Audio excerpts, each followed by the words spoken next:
ஜனநாயகன் ஜவ்வா இழுத்துட்டு போகுது. அதாவது ஜனநாயகன் படத்தை தாமதப்படுத்த முடியுமே தவிர தடுக்க முடியாது, அதுதான் உண்மை.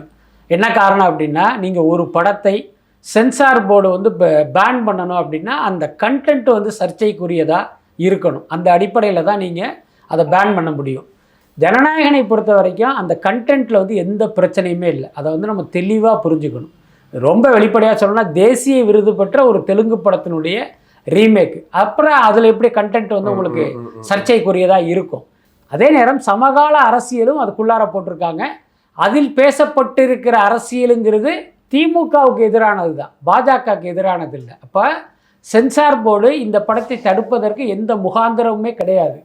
ஆனாலும் இன்றைக்கி அந்த படத்தை வெளியிட முடியாத அளவுக்கு ஒரு தடையை ஏற்படுத்துகிறாங்கன்னா அது வந்து அவுட் ஆஃப் கண்டென்ட் தான். முக்கியமாக சென்சார் போர்டை கட்டுப்படுத்துகிறது தகவல் ஒலிபரப்புத்துறை. அந்த துறையினுடைய இணையமைச்சர் முருகன், அவர் வந்து இங்கே லோக்கலில் பாலிடிக்ஸ் பண்ணிக்கிட்டு இருக்கிற ஒரு பாஜகக்காரர். அவருடைய வலியுறுத்தல் அடிப்படையில் தான் இதெல்லாம் நடப்பதாக ஒரு செய்தி இருக்குது. தனிப்பட்ட முறையில் என்னை கேட்டால் நானும் அது ஆமான்னு தான் சொல்லுவேன், சொல்லியிருக்கேன். ஸோ இதுதான் இதில் உள்ள ஒரு பிரச்சனையே. அவர்களுக்கு என்னன்னு கேட்டால், இந்த படத்தை தாமதப்படுத்துவதன் மூலமாக விஜய்க்கு வந்து ஒரு நெருக்கடி கொடுக்கணும். அந்த நெருக்கடி என்பது எதற்காகங்கிறது ஒரு கேள்வி. என்ன காரணம்னா, இப்போ பாஜக பக்கத்தில் இவரை கொண்டு வருவதற்கான முயற்சியா அல்லது பாஜக எதிர்ப்பை இவர் கைவிடணுங்கிற முயற்சியாங்கிறது நமக்கு தெரியல. ஸோ அதன் காரணமாக இப்படி ஒரு வேலையை அவங்க பண்ணுறாங்க.